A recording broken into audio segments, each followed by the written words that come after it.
Hello and welcome to UnFdge Your Marketing. This is a show where I chat with business owners about their marketing missteps, mishaps, and things that didn't go quite as planned. But most importantly, we share the lessons learned with all of you, our listeners. I am your host. I'm Christy Mitchell. I'm a marketing strategist, and I work with service-based business owners who have relied on referrals and word of mouth to build their business. And they know in order to finally take their business to that next level, they need to think strategically about their marketing. Today, I am so excited to welcome Jill Peterson on as my guest. Jill is the founder and chief growth strategist. Over her 25-year career, Jill has helped transform businesses and organizations in a wide range of leadership roles across finance, operations, marketing and sales, talent management, mentorship and coaching, client management, and strategic planning. As an operations executive and positive intelligence coach, she has yielded impressive profitability growth and the development of talent of all of those around her. Her comprehensive operational strategies and execution of innovative solutions consistently exceed the goals of the organizations and individuals who entrust her.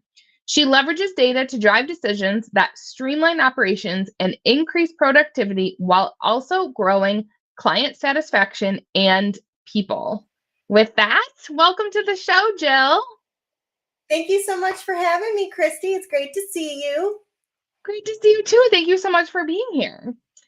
I always like to let our guests or our audience, our listeners know how we met each other. So you and I actually met, typically, most of my guests I've met through LinkedIn, but you and I met in person, right? Crazy in this digital age where everything is online. We met in person at a business retreat in the fall. We did. It was Yes. wonderful. It was great. I felt like we connected right away over like shared corporate experiences and, wanting to venture out and do our own thing. And I was so excited you were willing to come on the show today because I know that you have kind of a story about, or an experience, I should say, about your experience kind of navigating setting up the visual brand for your business.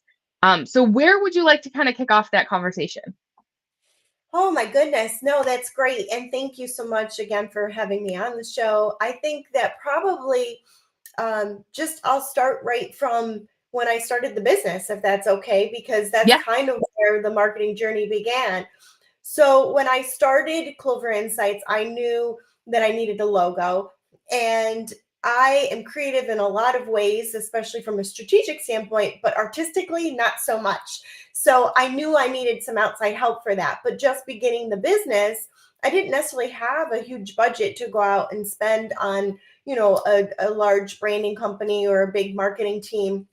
And so a good friend of mine who actually she is an art teacher. She's like, well, I can help you. So we created a logo, which I liked, and it served its purpose for me to kind of get things kicked off. But it really didn't speak to my heart. So I knew eventually when I got to the point in the business where I could afford a big company, I was going to go ahead and do that. And the marketing team that I work with, they're phenomenal. But I realized very quickly, because I had sent them all my information, what I was about, what my services are, and my logo that I had created. And they were going to help me to create some business cards and sell sheets and my website. And the owner of the company said, can we change your logo up a little bit? I said, oh, absolutely. But part of the problem was her team was working within the parameters that I had given them. And they were just trying to revise what I had already created. And we were going back and forth. And it was really starting to get frustrating because they would send me things and I just didn't like it.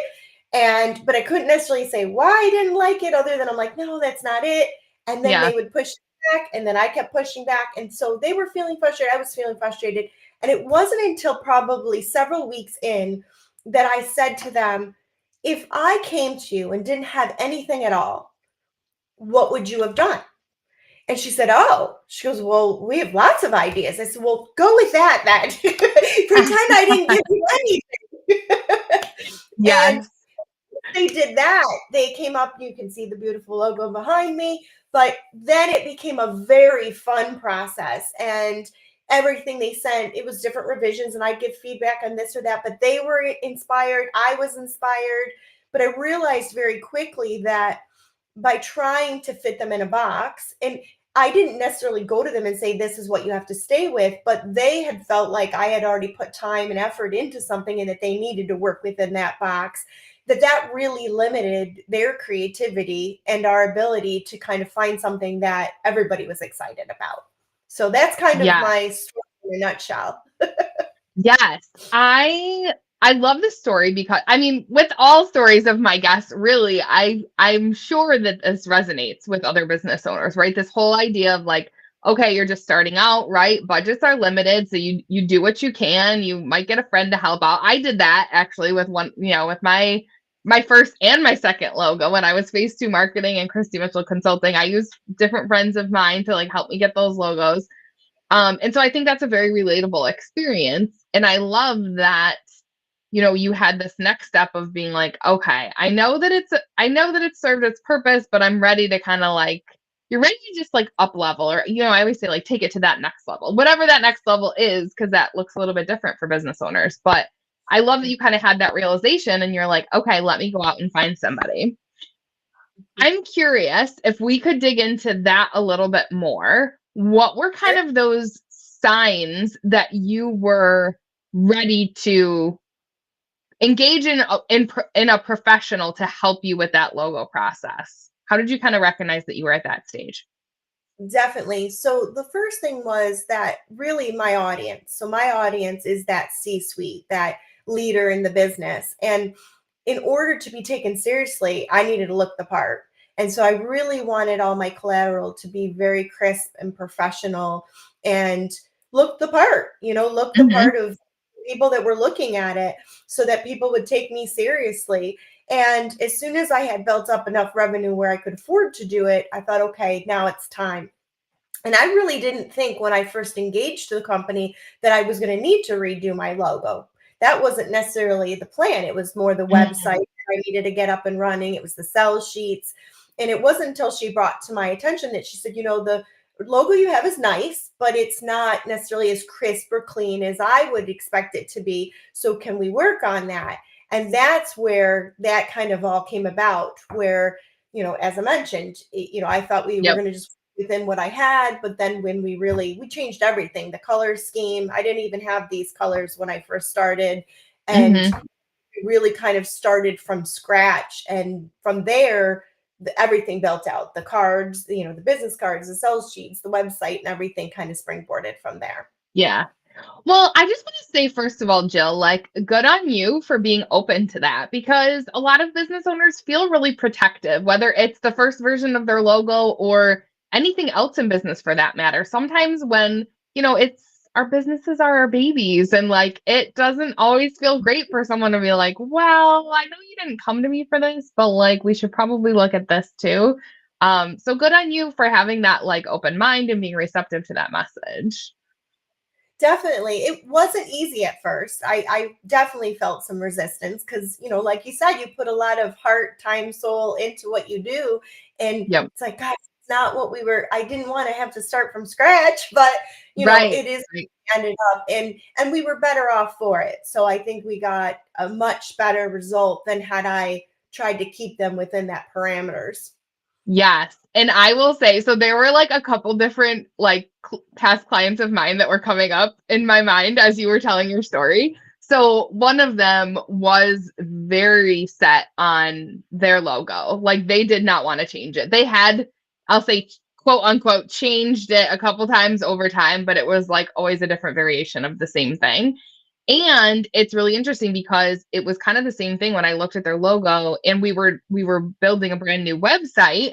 Um, I was, acting as their fractional CMO and helping to lead all these new marketing efforts to really bring their online presence up to where it needed to be for, the times that we're in.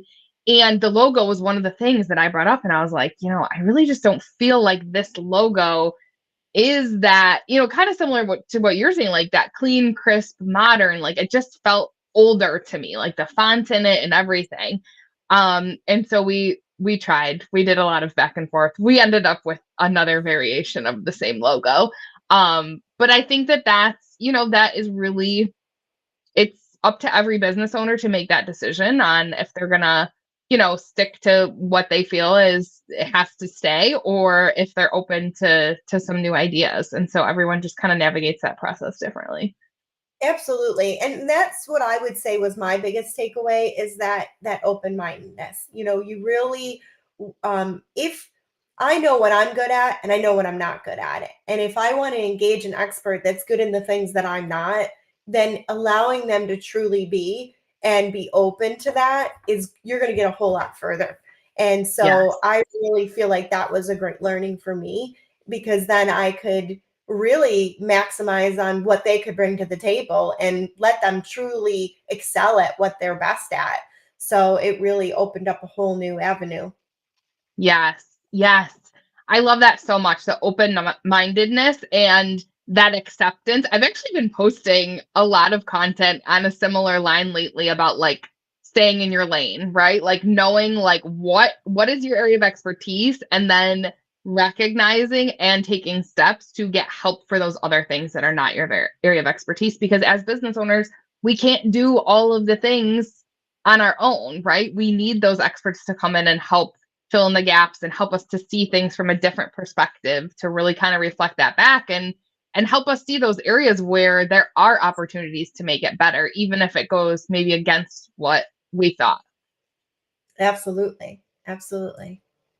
So I'm curious, we didn't talk about this ahead of time, so hopefully it's okay that I'm like shifting the conversation a little bit.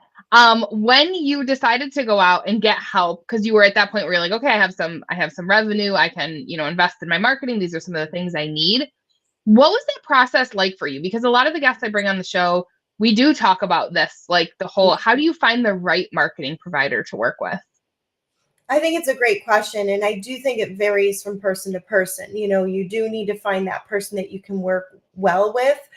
For me, it was about talking to a lot of people and getting different referrals. So I really wanted to, since it was an unknown area for me and it was my first time going through it, I didn't want to just go in blind. And so I really talked to a lot of colleagues and personal and professional friends, just to find out who did they use and what did they like about them and what were their pain points they were bringing to them.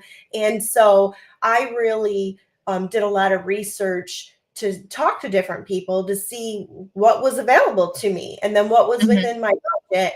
And I ultimately ended up with someone that wasn't even local, and so we did everything virtually, but she came highly recommended. I immediately met her, and it's kind of like what you mentioned about when we met in person, where I just had this connection. I feel like she understood me. She immediately understood my business. And I just felt like this is the person that I want to have represent, me for what the pieces she was going to do. So Mhm. that's how it worked out for me. But I do know that it's hard. There's a lot of options, there's a lot of different price points. You do get Mhm. what you pay for kind of thing. So you do need to be careful with that. But I do think that it has to be, if you don't have that personal connection, your brand is so personal, right? Especially for small business owners where we represent the brand. So if that person, if you don't connect with them on that level, I think that it's going to be really hard for them to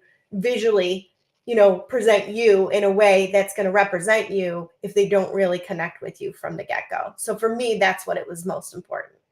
Yes. Oh my gosh, I love that so much. And I honestly didn't. I mean, I'm all about personal connections, with my clients too, or if I'm hiring someone to come in and help my business, for sure, I have to like have that personal connection. And I know that not necessarily everybody does business that way, right? Some people, it's not as important to them to have that connection. But I love the point that you bring up here specifically with regard to your brand and that visual appeal, and how important that is for you and would be for me too, in hiring someone to create something that's going to be me. It's going to be my business. It's going to be out there in the world, all over the place, every time I'm talking about my brand. So it is really important to have that, they need to understand me. They need to get me. They need to listen. And we have to feel good about this relationship and the collateral that we're building together.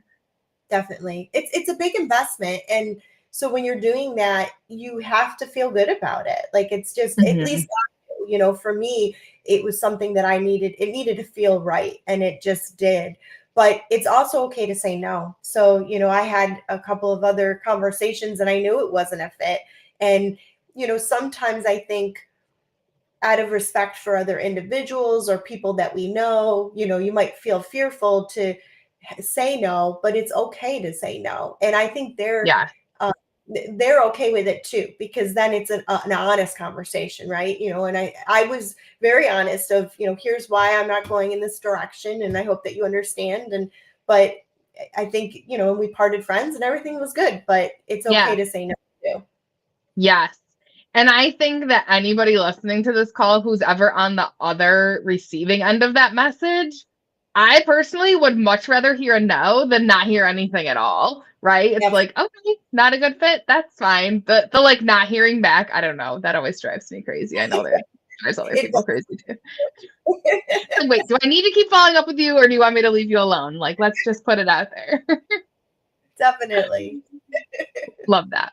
Okay, so with your visual brand and developing that process, so going back to another key lesson in all of this is knowing when to like give up some control in that and like, yeah, just give me just think outside the box and just give me what you would give me. That open-mindedness again, I think is just really huge and it can be scary, right? Was that like a little scary for you?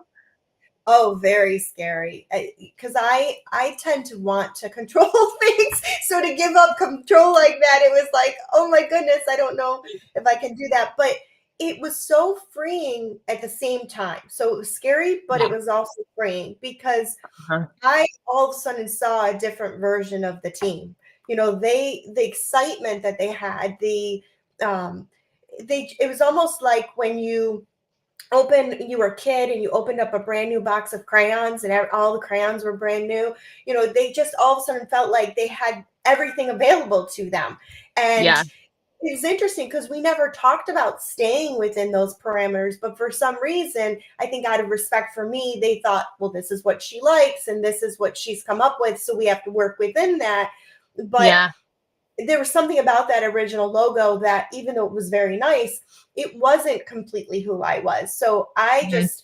they got to know me and they just went wild with it. And once I saw what they were coming back with, I was like, wow, like we should have done this weeks ago and we'd be in a much different place, because I was starting to get panicked about how much time we were spending just on the logo when I really needed a website up and running. Yeah.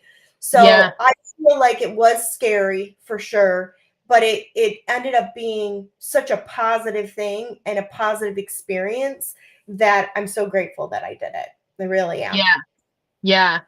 That's awesome. And something else within that is oh, there was something else I was going to hone in on that you were saying at the beginning of that. With them giving them the creative freedom, the communication, that's what it was. I knew it would come back to me. That communication is another like recurring theme that we talk about a lot on this show in terms of those providers that you're bringing in to help with different areas of your marketing and your business. The communication is key, right? And so it kind of sounds like there were some assumptions that were made early on that weren't necessarily talked about and they were kind of holding everybody back. But as soon as you could kind of open up those lines of communication and be like, okay, wait a minute, let's just pretend like I didn't give you anything, like clean slate, what would you do? And it sounds like, they got more excited about it, you got more excited, and it produced a far better result.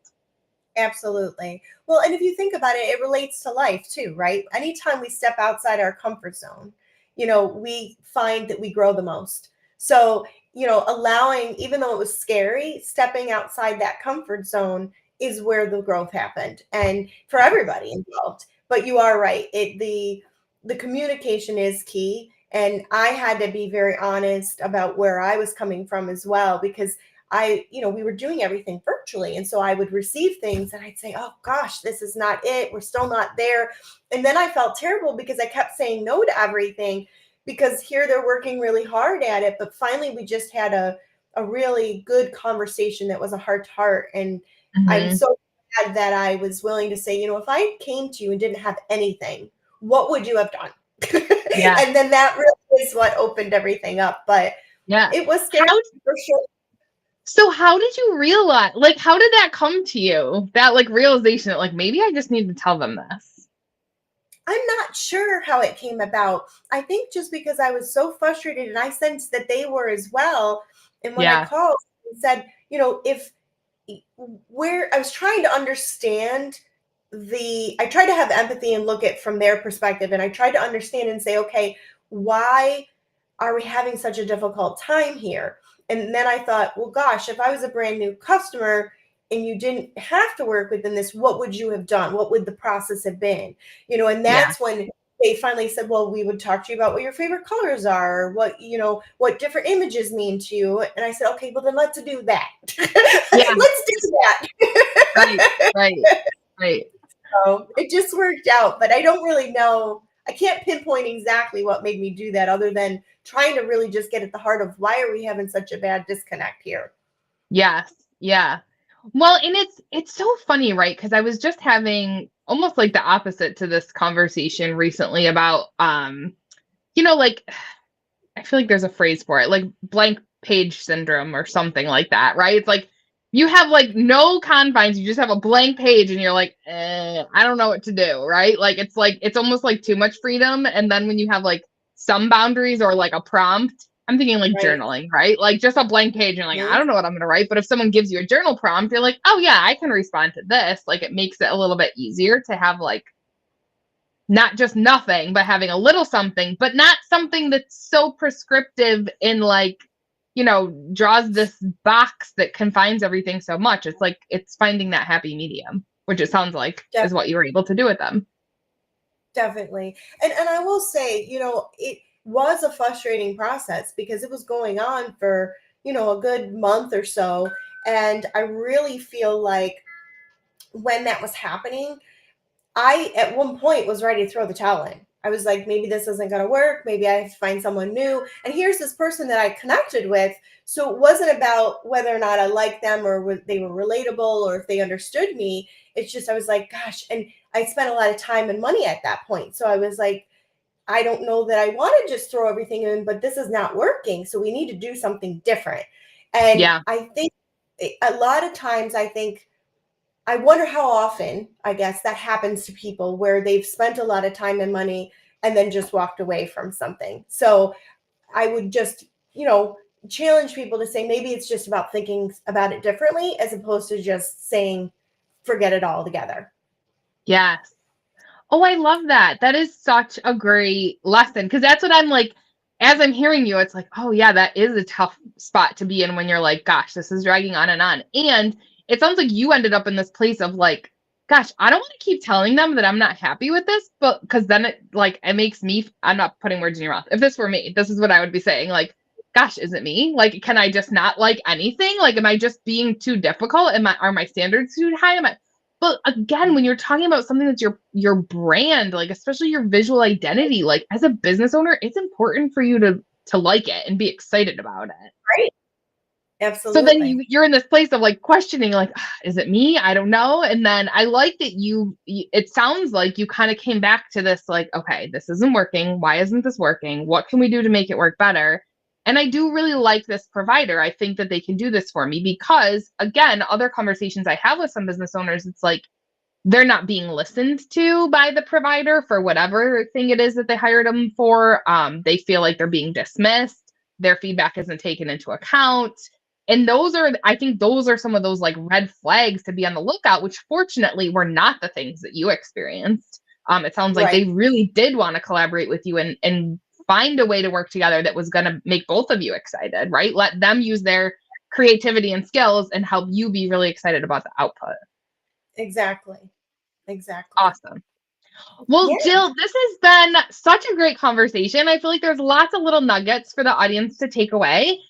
I would like to ask you before we kind of wrap things up here, is there anything that you want to leave our audience with, whether it's kind of hammering home a point we already talked about or something new that we didn't touch on? I would say to just kind of sum it up is to, again, keep an open mind, be willing to step outside your comfort zone, and recognize that if it's not an expertise that you have and someone else does have, to really let them shine, you have to make sure that you can, take off the boundaries, I guess, let them really try to be who they are without, putting parameters around them, because when they can shine, they're going to do their best work for you. Yes. Oh my gosh, I love that so much.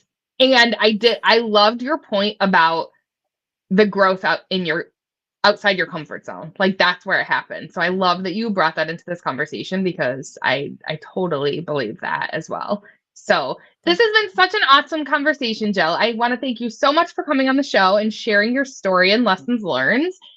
For our listeners, if they want to learn more about you and Clover Insights, what is the best way for them to learn more and get in touch? They can go to my website, which is findyourclover.com, and they can book a call with me there. But I'm happy to talk to anybody. And I hope that your listeners have success with their marketing efforts. Awesome. Thank you so much, Jill. I appreciate it. Thank you. Have a great day.